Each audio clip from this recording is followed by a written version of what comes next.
Մենք մի պահ բոլորս ուրախացանք, կարծեցինք, որ իսկապես այս պատերազմը կանգնելու է, Իրանում զինադադար է հաստատվելու, բայց մի քանի ժամ անց վերսկսվեցին ռմբակոծությունները, Իսրայելի կողմից հարձակում գործվեց Տեհրանի եւ ուրիշ քաղաքների վրա եւ Իրանը պատասխանեց։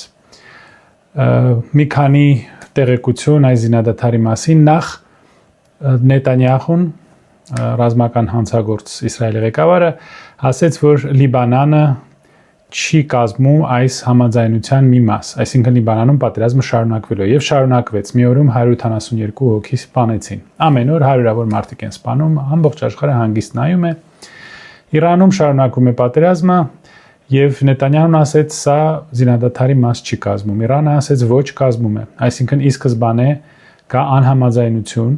թե ինչ է լինելու Լիբանանում։ Նախագահ Տրամպը էլի անկազմակերպ ինչ-որ հաղորդումներ գրեց, ասաց, որ մենք հաղթել ենք, չնայած բոլորին պարզ է, որ սա պարտություն է Միացյալ Նահանգների համար։ Ասաց, որ մենք հասանք մեր նպատակների, դա էլ է սուտ, նպատակներին նա չհասավ։ Ասաց, որ կարողացանք փոխել ռեժիմը Իրանում, դա էլ այդպես չէ։ Նա ասաց, որ Հորմուզի նեղուցը պետք է բացվի առանց որևէ պայմանների, բացարձակ ազատ ձևով պետք է շարունակվի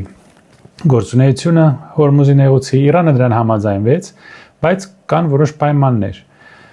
Միացյալ Նահանգները ընդունում է Իրանի 10 կետից կազմված այդ պահանջների ցուցակը որպես հիմք։ Այնտեղ շատ կարևոր կետեր կան, Հորմուզը պետք է համարվի Իրանի սուվերենության տակ, Իրանը պետք է իրավունք ունենա այնտեղից գումարներ վերցնի, բոլոր այն նավերից, որոնք անցնում են նեղուցով, այդ փողը կօգտագործվի վերականգնման աշխատանքների համար։ Իրանը պահանջում է, որ սանկցիաները չեղարկվեն, պատժամիջոցները չեղարկվեն, փոխհատուցվի վնասը պատերազմից եւ հարձակումից, որը գնահատում են $500 միլիարդ, քիչ թե շատ, որ Իրանը կարողանա շարունակել իր միջուկային ծրագիրը եւ հարստացնել ուրանը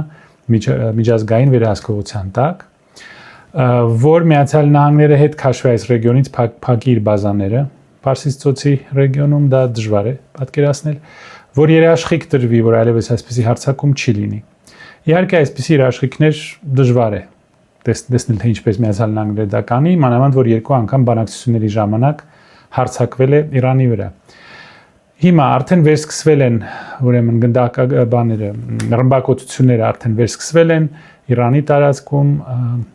Իսրայելի տարածքում, սա շարունակվում է։ Իսրայելի ղեկավարությունը ասել է, որ մեզ համար պատերազմը ավարտված չէ, մենք կհասնենք մեր նպատակներին կամ դիվանագիտական կամ ռազմական ձևով։